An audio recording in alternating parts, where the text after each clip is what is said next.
কিছুই বলে নাই। সেদিন বিকালে আমরা একসাথে নাস্তা করছি, গল্প করছি, আমার রুমে বসে নাতিকে পড়াইছে। তারপরে ও যায় পাশের রুমে শুয়ে গেছে, বলছে ওর স্কুল আছে, ওরে ডাক দাও। ডাক দিয়ে নিয়ে ঘুম পাড়াইছে। আমি রুমে যাই দেখি ওর শরীর ছটফট করতেছে। আমি ঘুমের আগে আমার ছেলের বই আমেরিকা থাকে, ওদের সাথে আমি ভিডিও কলে কথা বলছি। বললে আমি ভাবছি যে মেয়ের রুমে যাই একটু দেখে আসি। যাই বলে আমার হাত পাও কেমন জানি করতেছে, আমি মেসেজ করতেছি, মেসেজ কোনো কাজ হয় না।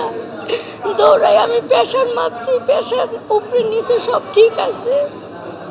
তখন বলতেছে আমি কথা বুঝতেছি না। নাতিটা লাফ দিয়ে উঠছে।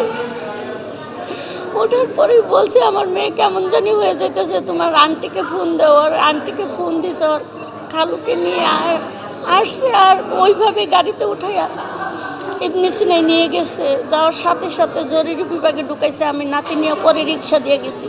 ওরা অতটুকু টাইমও বাসায় রাখে নাই যে আমি তালাটা দিব। আমার আর কিছু না চাপে ছিল না। এমনি কাজে থেকে বিরতি ছিল, কাজের কথা হইতেছিল ওই যে লাবলু আঙ্কেলের সাথে, তুহিন আঙ্কেলের সাথে।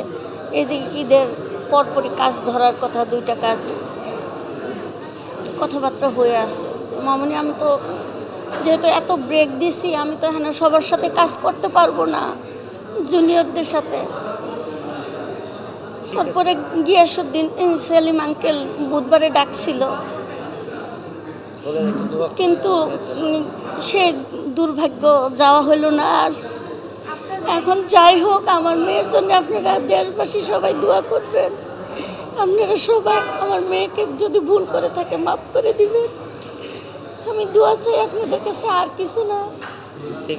সন্তান 2টা যেন ভালো থাকে, ভালোভাবে বড় হয়। মার অভাবটা তো পূরণ হবেই না, কিন্তু তারপরেও আমরা যতটুকু পারবো আমরা করবো। ঠিক আছে।